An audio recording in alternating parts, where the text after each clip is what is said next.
everyone. This is your host and host Kavita, and I like to welcome you all in our 3 days workshop, which is based on OCD. तो मैं कविता आपका बहुत बहुत स्वागत करती हूँ इन तीन दिनों की जो वर्कशॉप हम लोग आज से स्टार्ट करने जा रहे हैं, जिसमें हमारे साथ जुड़े हैं eminent psychologist mister Rajendra Jodhpuria, जो कि साइको गुरु के नाम से भी बहुत फेमस है, एक यूट्यूबर है और बहुत ही जाने माने साइकोलॉजिस्ट है। तो मैं उनका वेलकम करना चाहती हूँ हमारे इस प्रोग्राम में। Sir, I would welcome you in the show. धन्यवाद कविता जी, बहुत बहुत स्वागत सभी व्यूअर का। जी सर। तो फ्रेंड्स, आज से हम शुरू करने जा रहे हैं 3 डेज की ये वर्कशॉप, जो कि है एंजाइटी डिसऑर्डर्स के ऊपर हम बात करेंगे। और जो एक एंजाइटी डिसऑर्डर के अंदर जो आता है सबसे नंबर आई थिंक जो है वो है ओसीडी, और ओसीडी के ऊपर आज हम चर्चा करेंगे और हमें ओसीडी के बारे में जो जानकारी देंगे वो देंगे मिस्टर राजेंद्र जोधपुरिया। तो सर, हमें थोड़ा बताइए एंजाइटी डिसऑर्डर्स के बारे में। ये तो काफी होते हैं, तो इनमें से जो है मेनली जो ओसीडी है उसके ऊपर आज हम चर्चा करने जा रहे हैं। तो sir please could you please tell us that what is OCD? जी जी कविता जी, सबसे पहले मैं धन्यवाद करना चाहूंगा हिमांशु जी का, जिनके अपार स्नेह और कृपा से हम सभी व्यूअर से रूबरू हो पाए। तो सभी व्यूअर का भी बहुत बहुत धन्यवाद जो इस शो को देख रहे हैं और सुनने के लिए इतने आतुर हैं। तो कविता जी, जैसा कि आपने कहा ओसीडी के बारे में, ये 3 दिवसीय वर्कशॉप हमारी रहेगी। तो ओसीडी के साथ साथ हम एंजाइटी डिसऑर्डर के ऊपर बात करेंगे। तो एंजाइटी डिसऑर्डर सबसे पहले हम क्लियर करेंगे कि एंजाइटी वास्तव में क्या है, एंजाइटी डिसऑर्डर क्या है, उसके बाद ओसीडी के ऊपर हम डायरेक्ट आ जाते हैं। तो देखिए, एंजाइटी का जो हिंदी रूपांतरण है वो है चिंता। चिंता सभी को होती है, ऐसा कोई इंसान नहीं है जो कभी चिंतित ना होता हो, कभी परेशान ना होता हो, कभी टेंशन में ना आता हो। तो क्यों चिंता को रोग मान लिया जाता है, कब चिंता रोग बन जाता है, इस 3 दिवसीय वर्कशॉप में ये भी हम जानेंगे, और इसका इलाज क्या है वो भी हम जैसे जैसे आगे ये वर्कशॉप बढ़ती जाएगी हम जानते जाएंगे। तो देखिए, एक सीमा तक चिंता जायज होती है कि हर इंसान को कोई घटना ऐसी आ जाती है, अनहोनी घटना घट जाती है, या उसके साथ कोई हादसा हो जाता है, या सामने कोई ऐसा ऑब्जेक्ट है जो बहुत डरावना है, या कोई महामारी आ जाती है, कोई प्राकृतिक आपदा आ जाती है, तो उससे चिंतित होना जायज बात है। लेकिन वो चिंता बने रहना, लगातार बने रहना, वो कम ना होना, वो चिंता विकार में आ जाता है धीरे धीरे। अब मान के चलिए कि चिंता का जो संवेग है, जिसे हम इमोशन कहते हैं, ये मन की एक स्वाभाविक प्रक्रिया है। किसी भी ऑब्जेक्ट के प्रति ये मन का स्वाभाविक रिएक्शन है। मन अपने आप को ठीक करने के लिए ऑटो हीलिंग प्रोसेस के तहत कुछ एक्टिविटीज करता है, तो उसी से ये चिंता उत्पन्न होती है। तो चिंता के कारण मन की जो अंदर की न्यूरॉन्स है, जो सेल्स है, वो एक्टिवेट हो जाती है, और धीरे धीरे मन है वो सिग्नल पकड़ता है किसी बाहरी ऑब्जेक्ट के प्रति। तो जहां से जो चिंता वाला ऑब्जेक्ट है उससे दूर हटना है, उससे कैसे निपटना है, ये सारी मन की ऑटो प्रोसेसिंग में होता है। और जैसे ही वो ऑब्जेक्ट चला जाता है या वो सिचुएशन गायब हो जाती है, तो उसके साथ साथ चिंता भी गायब हो जाती है। ये तो नॉर्मल चिंता है, ये नॉर्मल चिंता में माना जाता है कि ये कोई रोग नहीं है, ये मन की एक स्वाभाविक प्रक्रिया है। अगर ये चिंता बनी ही रहे, सामने कोई खतरे वाला ऑब्जेक्ट नहीं है, सामने कोई घटना भी ऐसी नहीं है, सामने कोई पर्सन भी ऐसा नहीं है जिससे चिंतित हुआ जाए या जिससे घबराने की आवश्यकता हो, उसकी उपस्थिति में, किसी भी ऑब्जेक्ट की या किसी भी घटना की उपस्थिति में भी चिंता का जो ग्राफ है वो बढ़ते जाना और बढ़ते जाना, और उस चिंता को कम करने के लिए कुछ एक्शन करना, कुछ गतिविधि में शामिल हो जाना रोग बन जाता है, जिसे हम ओसीडी कहते हैं। तो एक्सेसिव वरी, जिसे इंग्लिश में कहें कि एक हद से ज्यादा चिंताग्रस्त हो जाना, चिंता रोग बन जाता है। अगर चिंता लगातार बनी रहे और उस चिंता के कारण जो दैनिक कार्य हैं, जो हमारे डेली रूटीन के कार्य हैं, वो बाधित होने लग जाएं। एक प्रोफेशनल है जो बिजनेस करता है, वो अपना ध्यान बिजनेस के ऊपर एकाग्र ना कर पाए, उसका ध्यान या तो पास्ट में उस घटना पर अटका रहे या फ्यूचर में किसी भी संभावित डर खतरे के प्रति इतना संवेदनशील हो जाए कि उस खतरे में ही उलझा रहे, उसे बचने की कोशिश करता रहे। मन जब प्रेजेंट में ना रह करके पास्ट की किसी घटना से चिपक जाए, उससे परेशानी शुरू हो जाए या फ्यूचर में किसी भी अंदेशा या संभावित घटना से परेशानी शुरू हो जाए, तो समझ जाइए कि ये चिंता रोग बन गया है। और इसमें ध्यान जो वर्तमान में है वो लगता नहीं है, किसी भी काम पर ध्यान लगता नहीं है। कोई नौकरी करता है तो उसका नौकरी पर या अपने कार्य पर ध्यान रहता नहीं है, बार बार वो फ्लक्चुएट होता रहता है, कभी पास्ट की यादों में उलझ जाता है, कभी फ्यूचर के जो ख्याली पुलाव है उनमें उलझ जाता है। और जो चिंताग्रस्त इंसान है या जो रोगी हो जाता है चिंता से, उसकी एक और भी निशानी ये है कि उसका जो खाने पीने का जो पैटर्न है वो भी गड़बड़ हो जाता है। क्योंकि जब चिंता करता है मन, या मन में जब चिंता उत्पन्न हो जाती है, तो उस समय ये शरीर की बायोलॉजिकल प्रक्रिया के तहत एक सिग्नल जाता है मन को कि सारा का सारा ध्यान है, एनर्जी है, वो मन को चाहिए। कि मन बहुत ज्यादा तेजी से प्रोसेस कर रहा है, तो पेट को जरूरत नहीं है ना एनर्जी की, ना उसको ज्यादा काम करने की। तो पेट जो भूख के प्रति जो सेल्स होते हैं वो डीएक्टिवेट होने लग जाते हैं, तो भूख या तो लगनी बंद सी हो जाती है, खाने पीने को मन करता ही नहीं है, क्योंकि सारा का सारा जो ध्यान है वो तो मन के उन विचारों में उलझ जाता है। तो खाने पीने का सिस्टम है वो भी गड़बड़ा जाता है। इसके साथ साथ चिंता में इंसान का जो नींद का पैटर्न है वो भी गड़बड़ हो जाता है, क्योंकि ऐसा इंसान बिस्तर पर तो चला जाएगा लेकिन नींद के लिए मशक्कत करने लग जाता है। जैसे ही वो बिस्तर के ऊपर लेटता है तो या तो पास्ट शुरू हो जाता है या फ्यूचर शुरू हो जाता है, नींद आती नहीं, करवटें बदलता रहता है ऐसा इंसान, बस करवटों में ही सारी रात निकल जाती है। तो नींद का पैटर्न भी गड़बड़ हो जाता है चिंता विकार के कारण। तो ये 3 आप संकेत मान के चलिए कि आप चिंता रोगी हो चुके हैं। एक तो नींद गड़बड़ हो जाए, दूसरी भूख भी गड़बड़ हो जाए, तीसरा आपका ध्यान अपने वर्तमान पर ना रहे या अपने कार्य पर ना रहे। जी कविता जी। जी सर, आपने बहुत ही अच्छा बताया हमें कि हमें कैसे ये पता चलेगा कि हम चिंता रोग से अभी ग्रसित हो गए हैं या फिर उसकी तरफ हम बढ़ रहे हैं। तो सर ने अभी आप सबको बताया कि नॉर्मल एंग्जायटी और एंग्जायटी डिसऑर्डर्स में क्या डिफरेंस होता है, जब आपकी नींद का पैटर्न बिगड़ने लगे या फिर आपकी भूख ना लगे आपको, आपका कंसंट्रेशन ब्रेक हो जाए और आपके डेली रूटीन है उसके ऊपर ये सब अफेक्ट करने लगे आपकी लाइफ में, तो आप एंग्जायटी डिसऑर्डर की श्रेणी में कहीं ना कहीं आ चुके हैं। तो सर हमें आप एंग्जायटी डिसऑर्डर के अंदर क्या-क्या जो रोग होते हैं या क्या-क्या होते हैं, इनके टाइप्स होते हैं, उनके बारे में आप हमें थोड़ा-सा जानकारी दीजिए? जी, जी कविता जी, आपने बहुत ही अच्छा सवाल पूछा है कि एंग्जायटी डिसऑर्डर के तहत कौन-कौन से रोग आते हैं, कौन-कौन से विकार होते हैं। तो उसमें सबसे पहला आता है जीएडी, जनरलाइज्ड एंग्जायटी डिसऑर्डर। ये बिना किसी कारण से या बिना किसी घटना से इंसान वैसे ही चिंतित रहने लग जाए। कुछ लोग वैसे ही चिंतित रहते हैं, बस मन में ही उलझे रहते हैं।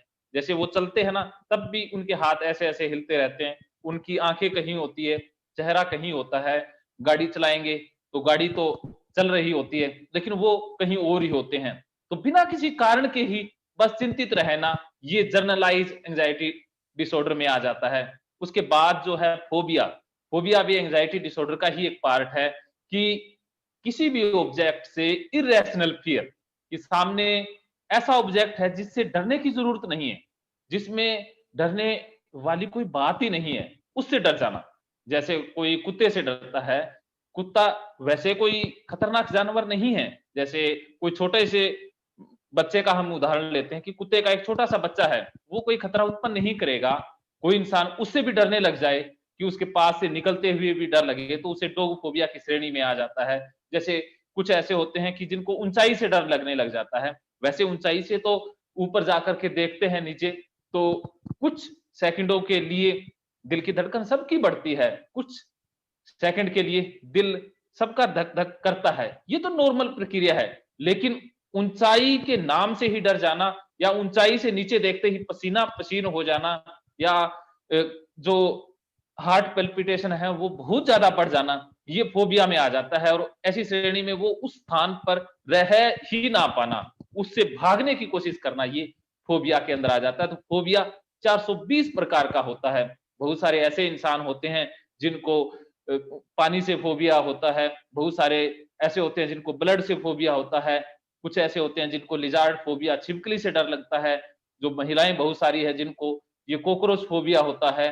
फोबिया के 420 प्रकार है, तो सभी को तो हम डिस्कस नहीं कर पाएंगे, लेकिन मोटा मोटा इतना समझ लीजिए कि किसी ऑब्जेक्ट में कोई डरने वाली बात है नहीं। उससे ना डरेंगे तब भी काम चल जाएगा, लेकिन उससे डर जाना, इरेशनल फियर, अतार्किक डर, फोबिया कहलाता है। उसके बाद है PTSD, post traumatic stress disorder. किसी घटना के बाद स्ट्रेस या चिंता में रहने ही लग जाना। अब देखिए कि घटनाएं सबके साथ घटती है, किसी का अब्यूज हो जाता है, किसी की जैसे पहले रैगिंग हुआ करती थी कॉलेजेस के अंदर, या कोई एक्सीडेंट हो जाता है, या प्रियजन की कोई मृत्यु हो जाती है, या कोई और अन्य हादसा हो जाता है, जैसे कोई महामारी आ जाती है या कोई प्राकृतिक आपदा आ जाती है। उस घटना के बीत जाने के बाद भी उस घटना का असर बने रहना, और मेमोरी के अंदर वो फ्लैश बैक चलते रहना, वो यादें या जो मन के अंदर वो चित्र घूमते रहना, बार बार मेमोरी के अंदर वो फ्लैश बैक आते रहना, सोते समय भी वो फ्लैश बैक आना, बाकी जब भी मन शांत हो उस समय शांति महसूस ना कर पाना, बस वो फ्लैश बैक मेमोरी के ऑन हो जाना, तो ये पीटीएसडी रोग के अंदर अंतर्गत आता है। उसके अलावा उसके अलावा ओसीडी, ऑब्सेसिव कंपल्सिव डिसऑर्डर, जिसके बारे में हम पूरा डिटेल से जानेंगे और उसके इलाज के बारे में भी जानेंगे। उसके बाद है इंसोमेनिया। इंसोमेनिया ये अनिद्रा रोग है कि नींद ना आ पाना, नींद के लिए मशक्कत करना। या देखिए कि इंसान के लिए जो खुदा ने इबादत दी है वो है नींद की। नींद से बड़ा कोई परम सुख नहीं है। अब देखिए कि जब नींद में हम जाते हैं तो कितना महाआनंद प्राप्त होता है। बस सुख का समय होता है हर इंसान के लिए नींद का, कि नींद में जाने के बाद हम भूल ही जाते हैं, जैसे कि हम स्वर्ग में चले जाते हैं। लेकिन कुछ बदनसीब ऐसे भी होते हैं जिन्हें ये प्रकृति की, खुदा की इबादत नसीब होती नहीं है, उसके लिए भी उन्हें तरले मिन्नतें करनी पड़ती है, या तो दवाओं का सहारा लेना पड़ता है या नशे का सहारा लेना पड़ता है। तो नींद आना ही ना, नींद जैसे ही बिस्तर पर जाते हैं तो चिंता या विचारों का जो पैटर्न है वो शुरू हो जाना, तो अनिद्रा रोग के अंतर्गत आता है। इसके अलावा जो ओसीडी ग्रुप के कुछ रोग हैं जिसमें बीडीडी है, बॉडी डिस्मोर्फिक डिसऑर्डर आ जाता है, और उसमें एक ओसीपीडी भी आ जाता है कि obsessive compulsive compulsive personality disorder. तो ये कुछ रोग हैं जो इसके तहत आता है। उसमें एक पैनिक अटैक्स भी है कि कई बार एक हार्ट के अंदर तेज दर्द होना, तीव्र दर्द की अनुभूति होना, और हार्ट बीट एकदम से बढ़ जाना, और ऐसा लगना कि अब तो हार्ट अटैक आने ही वाला है, अब तो मैं बस इस दुनिया से जाने ही वाला हूं। लेकिन होता कुछ नहीं है, रिपोर्ट करवाएंगे तो सब कुछ नॉर्मल होता है, हार्ट में कोई दिक्कत होती नहीं है, ये फॉल्स अटैक होता है। तो ये इसे पैनिक अटैक कहा जाता है। ये भी एंजाइटी डिसऑर्डर के तहत ही आता है। जी कविता जी। जी हाँ सर, आपने काफी हमें बताया एंजाइटी डिसऑर्डर्स के टाइप के, किन किन तरह के एंजाइटी डिसऑर्डर्स होते हैं, किस किस तरह के। और आज मेनली हम जिसके बारे में बात कर रहे हैं वो है OCD. OCD means obsessive compulsive disorder, जिसके बारे में हम आगे आने वाले 3 दिनों तक यही चर्चा करने वाले हैं। तो चलिए आज हम शुरू करते हैं ओसीडी के बारे में। जो हमें आज जानकारी देंगे वो सर से वो चर्चा अभी हम शुरू करते हैं।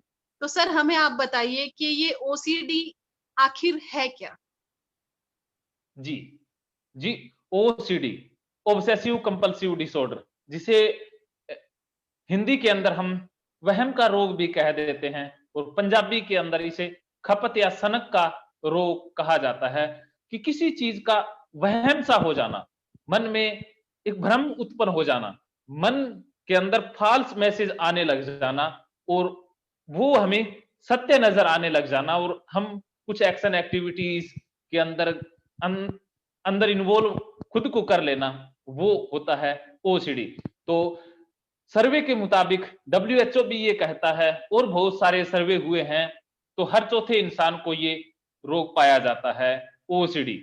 ओसीडी बहुत एक आम सा रोग है, जो बहुत बड़े तबके में पाया जाता है, बहुत बड़ी आवाम के अंदर ये रोग पाया जाता है। और जितना इंसान ज्यादा बुद्धिमान होता है, जितना इंसान ज्यादा बुद्धि से विकसित होता जा रहा है, उसी प्रतिशत में ये रोग बढ़ता जा रहा है, ये कमी नहीं आ रहा है। ये कहा जाए कि ये रोग भी शाने लोगों का रोग है, तो कोई अतिशयोक्ति नहीं है, क्योंकि जो ज्यादा एवरेज से अबो इंटेलिजेंट लोग हैं, उनके अंदर इसकी मात्रा ज्यादा पाई जाती है, मैंने ऐसा देखा है। क्योंकि आम जो लापरवाह होते हैं, या जो ज्यादा विचारों को या अपने जो सामने जो ऑब्जेक्ट है उसको तवज्जो देते नहीं है ज्यादा, तो उनको ये रोग नहीं होता है। ये रोग उन लोगों को होता है जो एवरेज से ज्यादा अब वो इंटेलिजेंट है। तो ओसीडी हर चौथे इंसान को पाया जाता है, ऐसा डब्ल्यूएचओ व अन्य रिपोर्ट्स कह रही हैं। तो ओसीडी जिसके अंदर सबसे पहले ऑब्सेशन, मन के अंदर कोई विचार बार बार आना, या कोई अर्ज बार बार उठना, या कोई इमेज बार बार आना, या कोई विचार बार बार आते ही रहना। इसमें देख लीजिए कि ऑब्सेशन के अंदर कोई इमेज बार बार आ सकती है जो बार बार आएगी, और कोई थॉट्स बार बार आएगा, एक ही विचार बार बार आएगा, या कोई जो अर्ज है, कुछ इच्छा है, वो बार बार उठेगी। अब उसके बाद क्या होगा कि चिंता उत्पन्न हो जाएगी, एंजाइटी हो जाएगी। एंजाइटी के अंदर घबराहट होगी, और दिल भी तेज तेज धड़क सकता है, पसीना आ सकता है, इसके अलावा डर भी पैदा हो सकता है।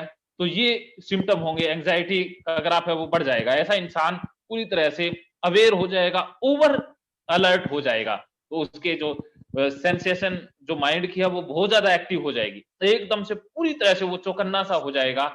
और उसके बाद क्या होगा कि कुछ एक्टिविटी या एक्शन करेगा, उसे कहते हैं हम कंपल्सन, कि किसी कार्य को करने के लिए वो बाध्य हो जाएगा, वो न चाहते हुए भी किसी कार्य को बार बार करेगा। वो बहुत सारे ऐसे होते हैं, इसी के अंदर हम 3 चीजों को डिस्कस कर लेते हैं, कि इसके 3 जो लेवल हैं वो हैं ओसीडी के। एक तो वो है जो माइल्ड कहते हैं, एक मॉडरेट, या एक सीवियर, या जो एक पैनिक में आ जाता है, उसकी बात हम नहीं कर रहे। तो जो ओसीडी का लेवल है, एक ऐसा लेवल है जिसमें इनसाइट है वो बहुत स्ट्रोंग होती है, कि इंसान को पता होता है कि जो मुझे विचार आ रहे हैं वो बेहुदा है, नॉनसेंस विचार है, अनवांटेड विचार हैं, जिन्हें मैं चाहता नहीं हूं, वो अनवांटेड विचार है। जो मेरे मन में इमेज आ रही है वो झूठी इमेज है, फेक इमेज है, उसे कुछ होना कुछ भी नहीं है। इंसान को पूरा पता होता है, एंजाइटी उत्पन्न होती है, उसे पता होता है कि एंजाइटी उत्पन्न हो रही है, इसके लिए मुझे कुछ करने की भी जरूरत नहीं है, ना करूंगा तब भी काम चल जाएगा। फिर भी खुद को न रोक पाना, पता होते हुए भी खुद को न रोक पाना, और कंपल्सन कर देना, उसके बाद रिलीफ महसूस होना, ये है जिसे हम कहते हैं कि इनसाइट इसके अंदर स्ट्रोंग है। एक ऐसा होता जो पूरी तरह से ये न्यूरोसिस का पार्ट आ जाता है। उसके अलावा जिसके अंदर इनसाइट है वो एवरेज होती है। कुछ ऐसे होते हैं जिनको लगता है कि ये विचार आधे झूठे हैं आधे सच्चे हैं, जो अर्ज उठ रही है वो आधी सत्य हो सकती है आधी झूठी हो सकती है।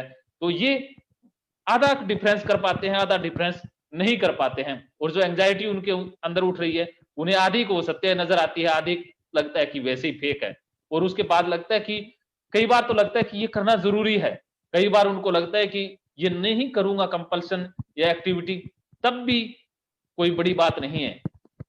इसे कहते हैं कि इनसाइट है वो एवरेज है, कि मध्यम स्तर की उनके अंदर जागरूकता है खुद के प्रति या अपने रोग के प्रति जो जानकारी है उनके अंदर वो मध्यम स्तर की है। और तीसरे वे आते हैं जिनके अंदर इनसाइट पूरी तरह से पुअर होती है, क्योंकि उनको विचार वो सत्य नजर आते हैं, कि उनके अंदर जो झूठे विचार आ रहे हैं, अनवांटेड थॉट आ रहे हैं, वो लगता है कि वो तो सत्य विचार हैं। या पाप वाले पुण्य वाले जो भी विचार आ रहे हैं, जो भी उनके अंदर अर्ज उठ रही है, जो भी उनके अंदर इमेजेस आ रही है, वो सच नजर आती है। और जो चिंता उत्पन्न हो रही है वो भी उन्हें सच्ची नजर आती है। और जो कंपल्सन करते हैं, एक्टिविटी करते हैं, वो भी उनको लगता है कि ये जरूरी है, ये नहीं कि वो बहुत बड़ा अनर्थ हो जाएगा।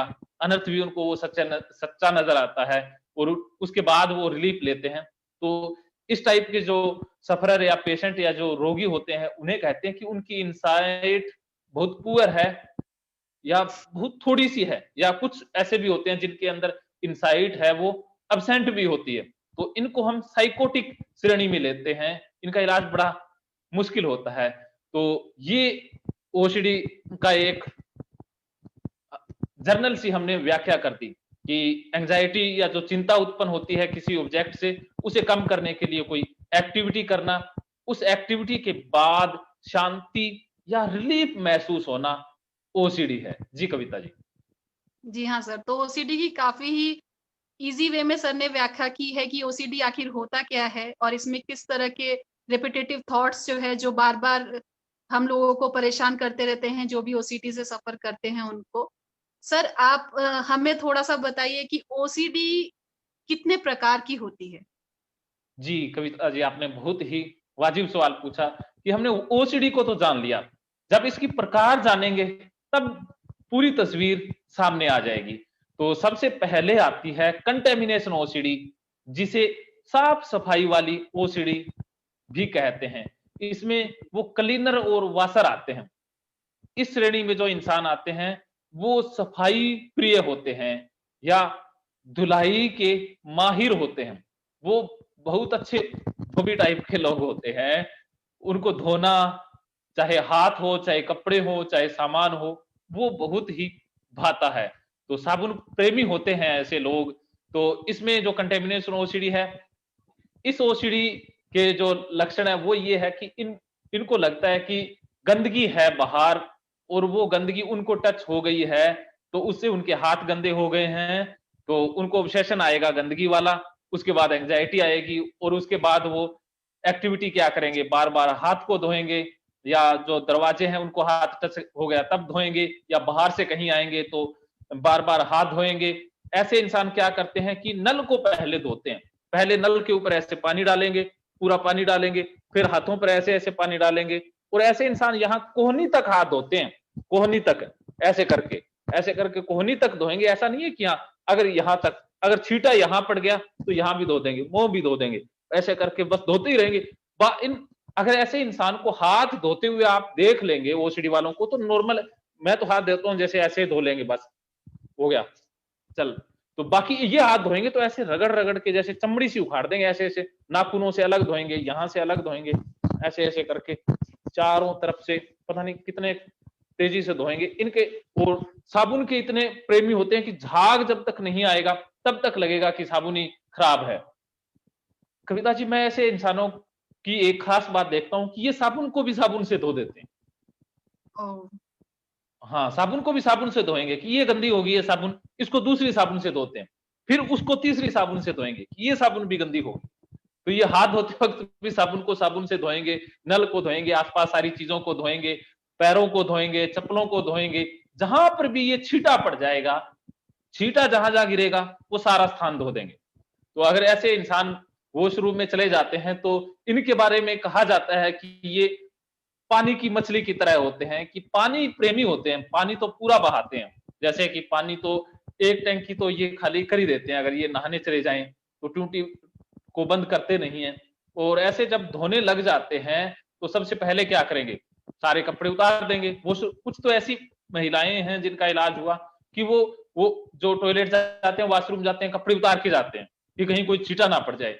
तो पूरा शरीर ठंड के अंदर ऐसे बच्चों को भी नहला देते हैं और खुद ऐसे नहाते हैं, तो कपड़े बाहर उतार देते हैं। या पहले क्या करेंगे, पहले जाते ही सबसे पहले बाल्टी में पानी डालेंगे, तो पहले बाल्टी को धोएंगे पूरी तरह से, उसे मांजेंगे 10-15 मिनट, उसके अंदर लगा देंगे, फिर जो डिब्बा है उसे धोएंगे, फिर फर्श को धोएंगे, फिर दीवारों को धोएंगे, फिर बारी आएगी शरीर की, तो आप शरीर को पैरों को पूरी तरह से धोएंगे, और फिर पूरे शरीर को धो लिया, पूरी तरह से रगड़ रगड़ के धोएंगे। फिर कहीं से कोई नीचे पैर टच हो गया फर्श के ऊपर, तो फिर फर्श को दोबारा धोएंगे, और फिर खुद को दोबारा धोएंगे। फिर कहीं दीवार पे कोई छींटा चला गया, दीवार को धोने लग जाएंगे, फिर जो नल है उसको धोने लग जाएंगे। और ऐसे इंसानों की एक खास बात ये भी होती है कि ये गिन गिन के भी धोते हैं, तो इनको लगता है कि गड़बड़ होगी, तो 3 का पैटर्न बना लेंगे कि 3 बार धोया तो शुद्ध हो जाता है। फिर बीच में भूल गए, फिर से स्टार्ट हो जाते हैं 3 तक, तो कुछ 3 के बाद फिर 7 पे चले जाते हैं, ओड इवन में चले जाते हैं, फिर 11 पे चले जाते हैं, फिर 21 पे चले जाते हैं। बीच में कोई आवाज लगा देगा तो उनकी वो गिनती डिस्टर्ब होगी, दोबारा 0 से स्टार्ट कर देंगे। तो ऐसे करते करते ये नहाने में 5-6 घंटे भी लगा देते हैं, घंटों तक। ये नहाने में उतना टाइम नहीं, वो साफ सफाई में, आसपास जो चीजें हैं उनमें ज्यादा टाइम लगाते रहते हैं, बड़ी तेजी से हाथ धोते हैं। जो कपड़े हैं उन्हें धोएंगे, पहले इधर धोएंगे, फिर बकेट को धोएंगे, फिर जहां साबुन का छींटा पड़ गया उसको धोएंगे, साबुन को साबुन से धोएंगे, पूरा झाग चढ़ाएंगे, अगर झाग ना चढ़े तो साबुन नकली है। तो ऐसे वो इंसान हैं जो साफ सफाई बहुत करते हैं। इनके घर में कोई मेहमान आ जाए तो ये क्या करेंगे, जहां जहां मेहमान बैठा है, जहां जहां उसने पैर रखे हैं, वहां सारी जगह पर पोछा लगा देंगे, सारी कुर्सियों को धो देंगे, मेज को भी धो देंगे, बेड को, चादरों को रोज बदल देते हैं। अगर मेहमान ने फोन को छू लिया है, या फोन इनका पर्सनल होता है, कोई दूसरा छू ले, तो फोन को तो पक्का धोते ही धोते हैं, कुछ तो छींटे मार मार के फोन को खराब ही कर देते हैं। बहुत सारे हस्बैंड कहते हैं कि हमने तो पत्नियों को इतने महंगे फोन ला के दिए थे, उन्होंने 2 दिन में ही पानी से धो के खराब कर दिया। तो ये फोन को खराब कर देते हैं, धो देते हैं, टीवी को भी धो देते हैं, रिमोट को तो धोते ही रहते हैं, दरवाजे के हैंडल हैं, बाकी जो बाहर सामान है, मैंने जो पुरुषों को जो ओसीडी हो जाती है, वो गाड़ी के जो हैंडल हैं या मोटरसाइकिल का जो हैंडल है उसे धोते रहते हैं। ऑफिस में भी ऐसा करते रहते हैं, पेशाब या तो जाते ही नहीं है। कुछ महिलाएं तो ऐसी हैं कि वो पानी नहीं पीती हैं, पानी इसलिए नहीं पीते कि वॉशरूम जाएगा और वहां पर धोना पड़ेगा, या खाना पीना भी इनका स्वास्थ्य बिल्कुल ये सूख के कांटा सी हो जाती हैं। तो ये मैंने बारीकी से इनके व्यवहार को आपको बताया कि जिनको ओसीडी होता है वो ऐसा ऐसा करती हैं।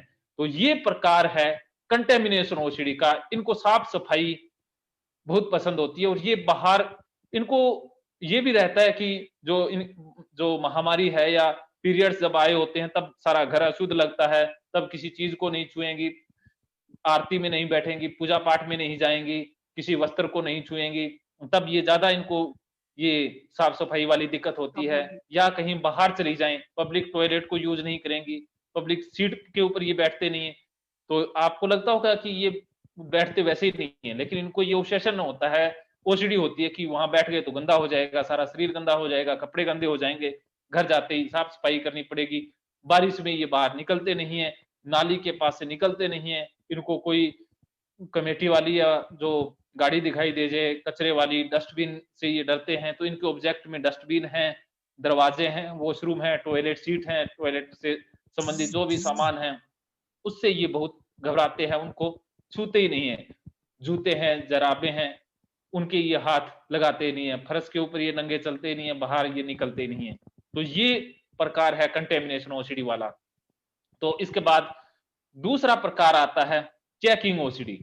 चेकिंग ओसीडी में क्या होता है कि ऐसे जो इंसान होते हैं वो किसी चीज को बार बार चेक करते रहते हैं। तो आपने उदाहरण बहुत सारे ऐसे देखे होंगे, बहुत सारे ऐसे इंसान देखे होंगे जो ताले को बार बार चेक करते रहते हैं। वो ऐसे ऐसे खींच खींच के देखेंगे, फिर थोड़ी सी दूर चले जाएंगे, फिर लगेगा यार पता नहीं कहीं खुला ही ना रह गया हो, बात दूसरी बार आके ऐसे पूरा लटक लटक के भी देखेंगे। कहीं तो ऐसे बजा बजा के देखते हैं, कि ठोक ठोक के देखते हैं कि खुल ही ना जाए, तो ऐसे बार बार लोग को तोड़ ही देते हैं। तो इनका व्यवहार देखें तो बड़ा इंटरेस्टिंग लगता है, सामने वाले इंसान को तो हंसी आएगी, लेकिन इनके अंदर तो उथल पुथल मची होती है कि ताला खुला रह गया, तो डाउट्स और संदेह इनके मन में होते हैं कि ताला खुला रह गया तो चोरी हो जाएगी, कुछ नुकसान हो जाएगा, और जिम्मेवारी तेरी है। तो ये लोग को बार बार चेक करते हैं, गाड़ी है इनके पास तो उसे ही बार बार ऑफ बटन को देखते रहते हैं, कहीं मैंने गाड़ी को बंद तो कर दिया, फिर वापस जाएंगे, शीशे को ऐसे टनका टनका के देखेंगे सारे शीशों को। मैंने देखा है कई तो ऐसे 3 तक लकीर खींचेंगे शीशों के ऊपर कि शीशा कहीं खुला तो नहीं है, सारे शीशे। और कुछ तो ऐसे बारी को खोल खोल के देखेंगे, ये भी बंद है, चलो दूसरी को देखेंगे, चारों बारियों को ये खोल के देखते हैं। फिर भी मन में रहता है कहीं वो गाड़ी कहीं अनलॉक रहेगी तो चोर ले जाएगा, चोरी हो जाएगी गाड़ी, या गाड़ी के प्रति इनके मन में ऑब्सेशन आते हैं, कंप्यूटर ऑन ऑफ करते रहते हैं, काउंट बार बार चेक करते रहते हैं। ये बार बार चेक करेंगे, इनका भी एक पैटर्न होता है कि 3 बार किया तो सुबह, 7 बार किया तो सुबह 11 तक, ये पैटर्न को फिर और बढ़ाते रहते हैं।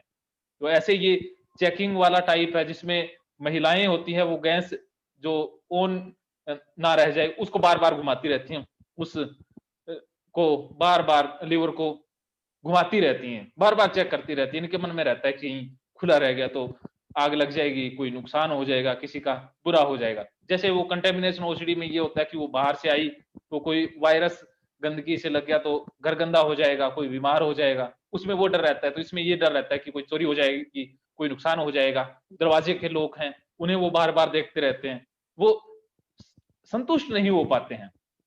काम तो कर देंगे लेकिन उस काम से इनको संतुष्टि नहीं मिलती है, उनको लगता है कि काम रह गया। फिर वो दूसरों से भी पूछते हैं, दूसरों से रीइंश्योर चाहते हैं। जो कंटेमिनेशन वाले हैं दूसरों को देखते रहते हैं, मेरे हाथों को देख, मैंने हाथ धो लिए, ये भूल भी जाते हैं कई बार कि मैंने हाथ धोए थे क्या, बार दूसरी बात चले जाएंगे कि मैंने ये साफ कर दी थी क्या, दूसरों से पूछने लग जाते हैं। ये वो प्रकार आ जाता है जिसमें इनसाइट पूर्ण हो जाती है। तो ये चेकिंग वाले भी ऐसा करते हैं। तो कविता जी ये प्रकार है चेकिंग ओसीडी। उसके बाद जो अगला प्रकार आता है वो है रूमिनेशन ओसीडी। इसमें क्या है, इंसान फिजिकली कंपल्शन नहीं करता है, जैसे हाथ धोने वाले दिख जाते हैं, चेक करने वाले बाहर दिख जाते हैं, इनके मन ही मन में चलता रहता है। ऐसे इंसान वो होते हैं जिनके मन में एक विचार बार बार आएगा, वो बार बार फंस जाता है। जैसे कुछ इंसान ऐसे होते हैं ना, उनके वो मन में विचार फंस गया, जैसे गियर अड़ जाता है ना गाड़ी का, अगर गाड़ी तीसरे गियर में चल रही है वो अड़ जाए तो करक करक करने लग जाती है। तो ऐसे कुछ इंसान होते हैं जिनके अंदर एक विचार फंस जाता है, तो वो दूसरे विचार पे नहीं जा पाते हैं, वो उसे क्लियर करने लग जाते हैं। उसे क्लियर किए बगैर वो दूसरा विचार या दूसरे काम पर नहीं लग सकते हैं। वो मन से जब तक क्लियर नहीं होगा तब तक कुछ ये कर नहीं पाएंगे। तो ये क्लियर करेंगे, उसके लिए कोई रिपीट करेंगे, कोई फ्रेज बोलेंगे, कोई मुहावरा रटेंगे, कोई प्रार्थना रटेंगे, हनुमान चालीसा रटेंगे, कोई मंत्र रिपीट करते रहेंगे, कुछ मन ही मन कंपल्शन करेंगे। मेंटल कंपल्शन इनके अंदर चलता रहता है। ऐसे इंसान होते हैं जिनके अंदर सेक्सुअल थॉट बार बार आते रहते हैं, एक स्ट्रक करता रहता है बार बार मन में, वो बार एक ही विचार आएगा, उससे परेशान हो जाएंगे। ये इतने ज्यादा परेशान हो जाएंगे कि उससे बचने के लिए मन ही मन भगवान से माफी मांगेंगे, मन ही मन ये कूदते रहते हैं। ऐसे दूसरे को नहीं लगता कि ये बाहर ना तो हाथ धोते हैं, ना चेक करते हैं, ना कुछ और करते हैं, बस मन में ही उनके महाभारत का युद्ध चलता रहता है। कभी खुश हो जाते हैं जब वो क्लियर हो जाता है सारा चीज, तो जब कोई विचार फंस जाता है तो फिर से गाड़ी का ब्रेक डाउन हो जाता है। ब्रेक डाउन गाड़ी का हो जाए तो वो खड़ जाती है गाड़ी सड़क के किनारे। तो अगर इनका मन के अंदर विचार फंस जाए, ब्रेक डाउन है, तो ये भी कहीं ना कहीं रुक जाते हैं, दूसरे काम पर जा ही नहीं पाते हैं। तो ये रूमिनेशन या प्योर फॉर्म ओसीडी है। उसके बाद आती है सोमेटिक ओसीडी, जिसे हम हेल्थ एंजाइटी भी कहते हैं। हेल्थ एंजाइटी ऐसा है कि इनको स्वास्थ्य के बारे में बहुत ज्यादा चिंता सताते रहती है।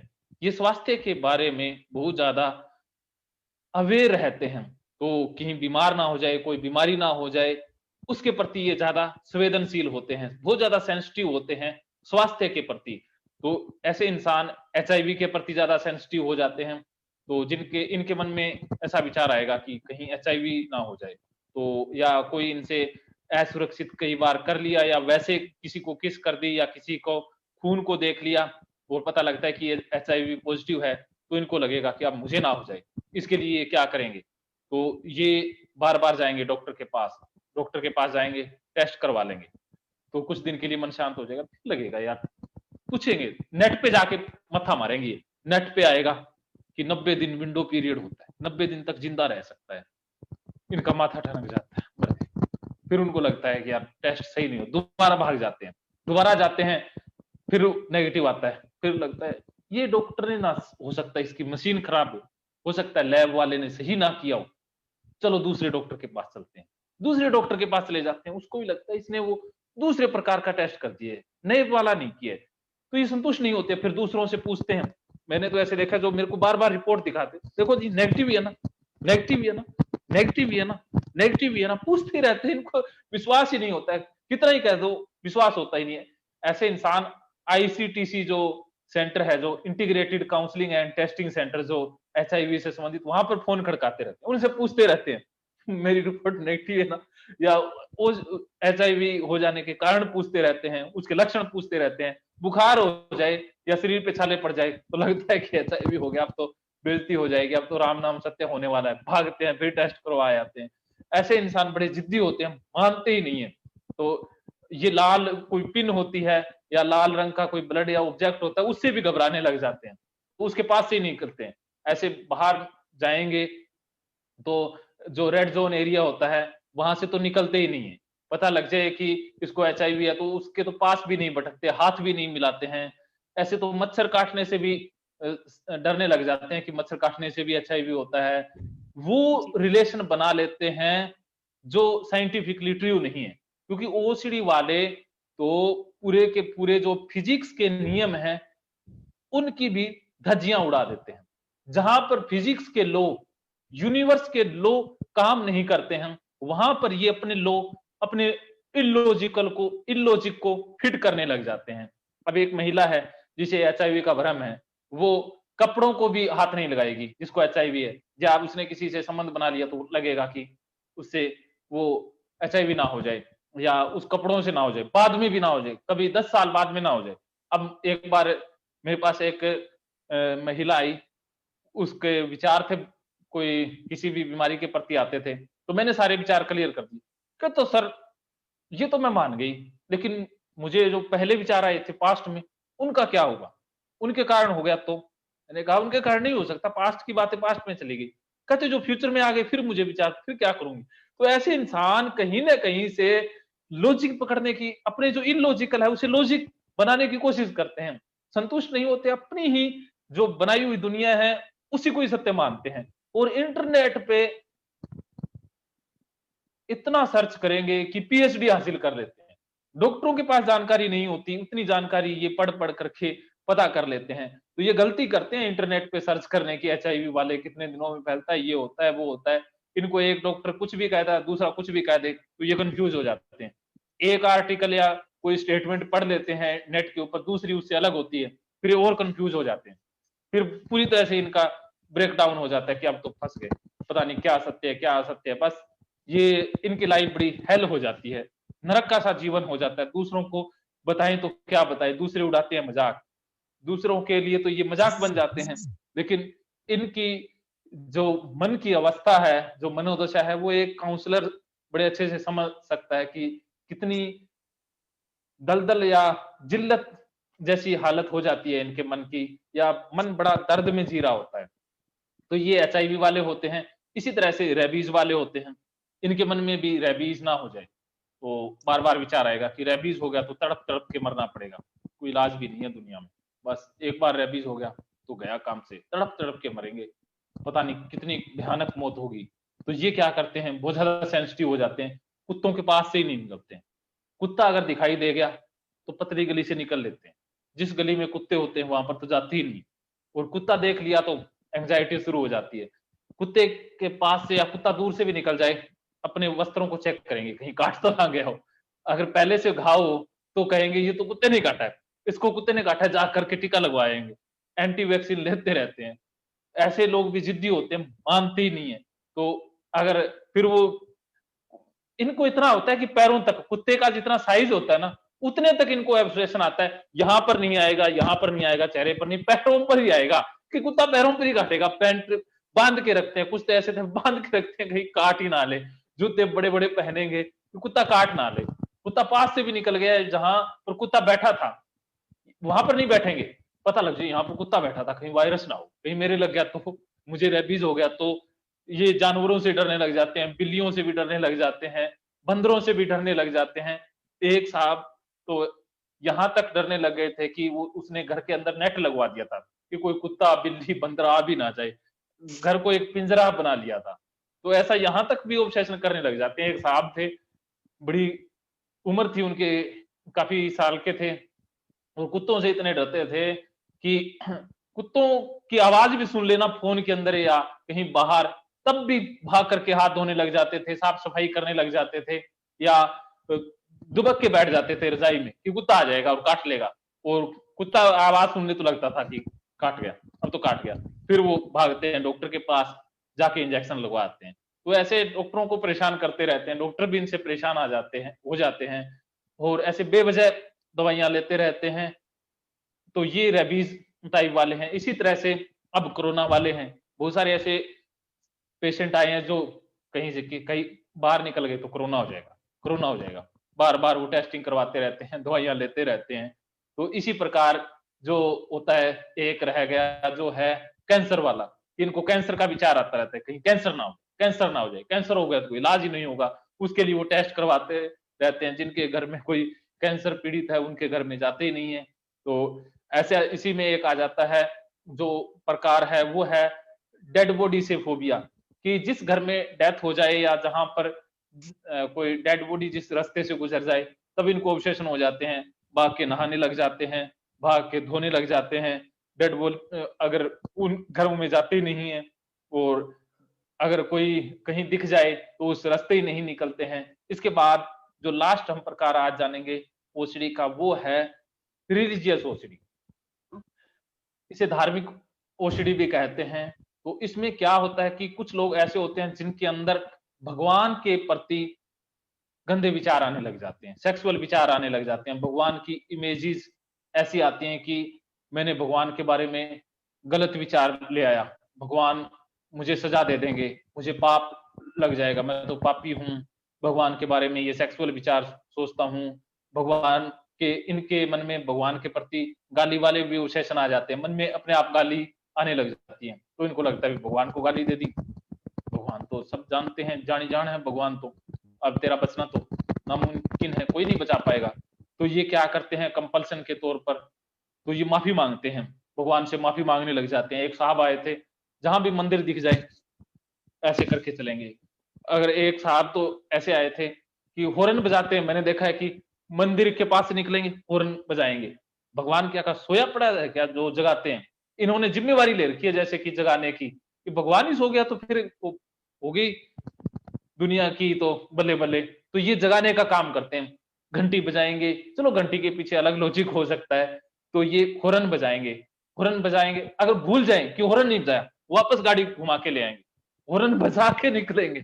अगर उनको पता लगे भगवान का मंदिर निकल गया और उन्होंने ऐसे धोख नहीं दी, अब तो भगवान सजा दे देगा, अब तो बचना मुमकिन है, काम नहीं होगा, बॉस डांटेगा, नौकरी छूट जाएगी, कुछ अपशगुन हो जाएगा, किसी का मृत्यु हो जाएगा, किसी की डेथ हो जाएगी, कुछ हो जाएगा, तो ये वापस आएंगे, भगवान को धो के या मत्था टेक करके दोबारा जाएंगे। तो लोगों को लगेगा बड़ा धार्मिक इंसान है, बड़ा पुण्य आत्मा वाला इंसान है, इतनी धार्मिक आस्था है इसके अंदर, भगवान को रोज मत्था टेकता है, धोख देता है। ये धार्मिक दुर्मिक नहीं होते हैं। ऐसे इंसान रिलीजियस ओसीडी के शिकार होते हैं। दूसरों को दिखते हैं कि धार्मिक है, ये डर के कारण भगवान को पूजते हैं, मन में वो ऑब्सेशन आते हैं, वरना ये तो भगवान के आसपास से ही ना निकले। तो फिर भगवान को मनाने की भरसक प्रयास करेंगे, मन्नत चढ़ाएंगे, 36 रुपए का प्रसाद चढ़ाएंगे, 51 रुपए कर देंगे, 100 मनी कर देंगे, 200 मनी कर देंगे, पैदल यात्रा करे आएंगे।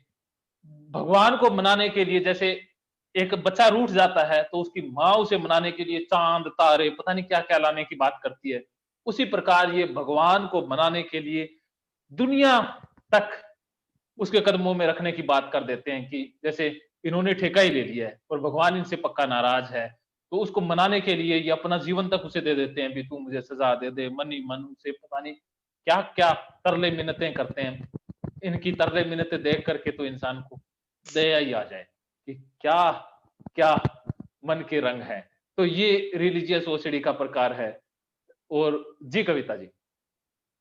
जी हाँ सर, तो आपने बहुत अच्छा बताया हमें कि ओसीडी कितने प्रकार की होती है, बहुत तरह की ओसीडी होती है।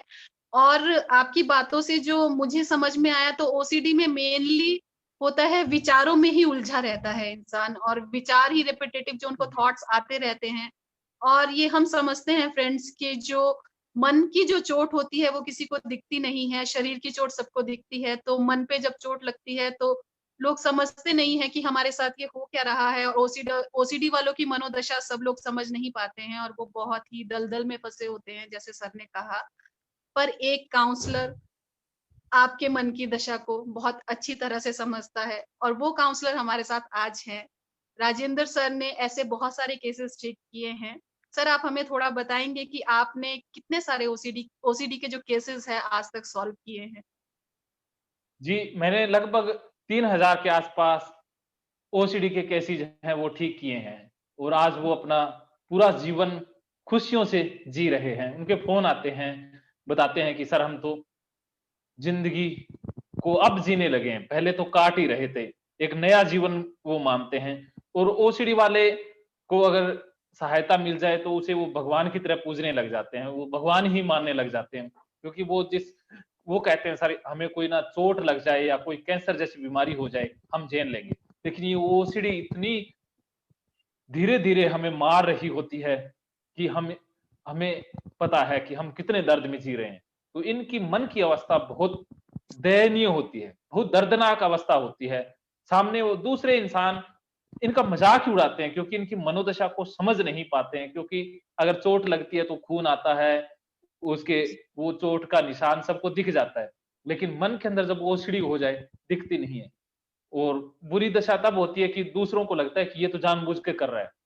इसके तो कोई ऐसा बात ही नहीं है क्योंकि नॉर्मल इंसान तो नॉर्मल तरीके से ही सोचेगा, उनको उसकी एबनॉर्मलिटी का पता नहीं है। तो जी, यहाँ पर और भी ज़्यादा इनकी दशा है वो खराब हो जाती है। जी, कविता जी। जी सर, आपने बहुत ही अच्छा बताया। और ओसीडी, अगर आप ओसीडी से जूझ रहे हैं या सफ़र कर रहे हैं, तो आपको भी चिंता करने की ज़रूरत नहीं है। आप भी राजेंद्र सर से कॉन्टैक्ट कर सकते हैं, जो कि सर का ऑफ़लाइन, ऑनलाइन ये दोनों ही तरह से इलाज करते हैं। और इनकी वेबसाइट भी है, यूट्यूब पे भी इनके वीडियोज़ आप देख सकते हैं, जिससे आपको बहुत मदद मिलेगी। आज फ्रेंड्स हमने जो बात की, वो बात की है हमने कि ओसीडी होता क्या है और इसके कितने प्रकार हैं। आज हमने इसके बारे में जाना। ये अगले आने वाले 2 दिनों तक हम इसी के बारे में और सर हमें एक्सप्लेन करेंगे, हमें बताएँगे कि ओसीडी में थॉट्स हैं, वो कैसे आते हैं, किस तरह के होते हैं। और कल हम जिस पे बात करेंगे, वो करेंगे थॉट्स के ऊपर, और कैसे हम ओसीडी का इलाज कर सकते हैं, और ओसीडी का जो इलाज है, वो सर कैसे करते हैं, ये हम जानेंगे कल। तो आज के लिए इतना ही। और मैं बहुत-बहुत थैंक यू बोलना चाहूँगी अभिव्यक्ति को, जिन्होंने हमें ये प्लेटफ़ॉर्म दिया। मिस्टर हिमांशु को बहुत-बहुत थैंक यू बोलना चाहूँगी। और आप सबका भी बहुत-बहुत शुक्रिया, जिन्होंने हमें ये प्लेटफ़ॉर्म दिया है, और आप सब हमें इतने देर से सुन रहे हैं और हमारे साथ जुड़े हुए हैं। जितने भी व्यूअर्स हैं, उनको मैं बहुत-बहुत थैंक यू बोलना चाहूँगी। और साथ ही मैं थैंक यू बोलना चाहूँगी राजेंद्र सर को, जिन्होंने अपना कीमती समय हमें दिया और हमारे साथ ये जो प्रोग्राम है किया। Sir, thank you so much. और लास्ट में आप व्यूअर्स को कुछ बोलना चाहेंगे? जी, व्यूअर को मैं इतना ही कहना चाहूँगा कि आज का ज़माना है, वो विज्ञान का ज़माना है। तो हमें किसी भी प्रकार के, किसी भी धार्मिक आडंबर जिसे हम कहें कि अगर इस तरह के विचार किसी को आते हैं जो ओसीडी वाले हैं, उसका इलाज वैज्ञानिक और मनोवैज्ञानिक तरीके से हो सकता है, काउंसलिंग और थेरेपी के ज़रिए। तो किसी भी प्रकार के बाबा या किसी भी प्रकार की जो पुराणपंथी जो इलाज की पद्धति है, जिसमें एक ज़माना था जब ज़रूरत थी झाड़-फूँक की या ताबीज़ से या कुछ मंत्रोपचार से या किसी भी प्रकार के हवन यज्ञ से, उससे इलाज नहीं होता है, मानसिक रोगों का इलाज उससे नहीं हो सकता है, तो उसके लिए मनोवैज्ञानिक से संपर्क करने की ज़रूरत है। आप मुझसे जुड़ना चाहते हैं rajendrajodhpuria.com पर आप जाकर के आर्टिकल और कोर्स जॉइन कर सकते हैं या यूट्यूब चैनल राजेंद्र जोधपुरिया को आप सब्सक्राइब कर सकते हैं, उसके ऊपर वीडियोज़ और कॉन्टैक्ट नंबर दिए हुए हैं। आप मुझसे बात कर सकते हैं। जी। जी। Thank you so much sir, and thank you viewers for watching this program. हम लोग कल भी आएँगे, तो आशा करते हैं कल भी आप हमारे साथ ऐसे ही जुड़े रहेंगे। Thank you so much for today. This is all for today. Good night. Take care of yourself. Bye bye, dear friends. धन्यवाद कविता जी, आपका भी और हिमांशु जी का और अभिव्यक्ति चैनल की पूरी टीम का बहुत बहुत आभार और धन्यवाद, जिन्होंने हमें मंच उपलब्ध करवाया और आपसे रूबरू होने का मौका दिया। बहुत बहुत धन्यवाद जी, थैंक यू सो मच।